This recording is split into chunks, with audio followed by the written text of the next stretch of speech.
Song of the Lark here. I am in New York City. Can't believe it. I'm here with my dear friend Susanna. We've been friends for 15 years, I think is what we figured out. Yeah, I think so. And going to concerts together nearly that entire amount of time. Yes. So groupies. Yeah, of orchestra groupies. We're pretty cool. So if we start trailing off at random intervals during this video, it is because we are exhausted. We got up at 3:30. And English is hard. English is really hard. And, what was it like for you flying in to New York? Oh my word. It was still kind of surreal because even though I've been waiting in breathless anticipation since we've planned this trip, it never quite sunk into me that we were going to be here and that we were actually going to take the practical steps to get here. Yeah.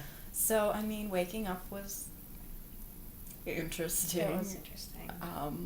And then getting to the airport and all that, just there was so much excitement and raw energy at that point. I didn't think that I'd settle in, but once we got up in the plane and we saw some other Minnesotan fans coming out for this, and it was so cool to be able to see all the sights while we were flying over the clouds, and we got to see over the ocean, and there was that aspect of it, but it still really didn't hit, I think, until I walked out into JFK, and I'm like, oh, we're not in Minnesota anymore. Yeah, the big signs, welcome to New York. Yeah, very large, very floor-to-ceiling letters. They did not want you to think that you ended up in Mexico. Yeah, for instance. So we got here, and tomorrow is the big day in capital letters. Floor-to-ceiling. Yeah, floor-to-ceiling. We're going to rehearsal in the afternoon.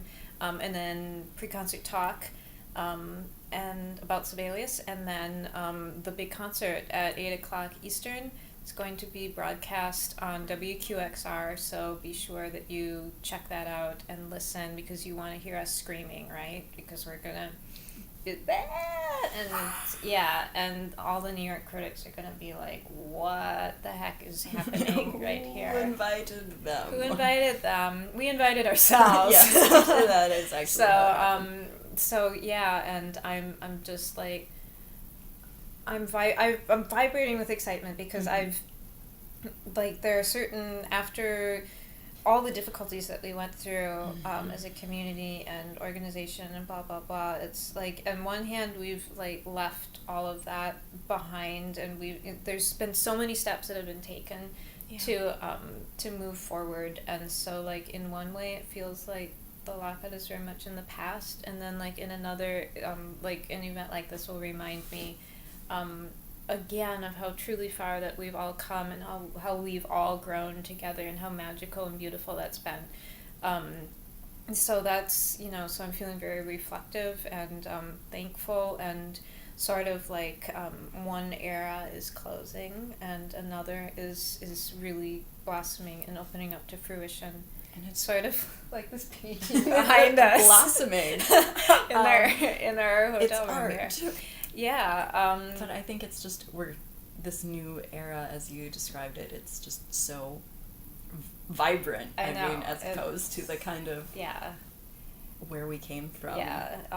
So much hope and energy and collaboration, and so it's going to be an amazing evening. Understatement.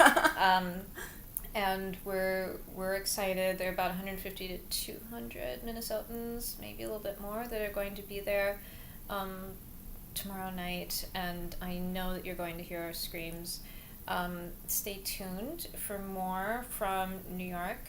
I'm using the hashtag SOTL and NYC on Twitter and on Facebook, so you can follow along with all the fun, and I'll try to post some pictures and just make you guys who aren't lucky enough to be here feel like you're able to be here in spirit. And I know you are in spirit, and I thank you so much, everyone, for caring enough about this amazing journey that we've all been on to pay attention to what's happening here. So I'll catch you very soon. I hope to have another vlog at some point to catch up with what's happening. So, love y'all. Catch you later. Bye.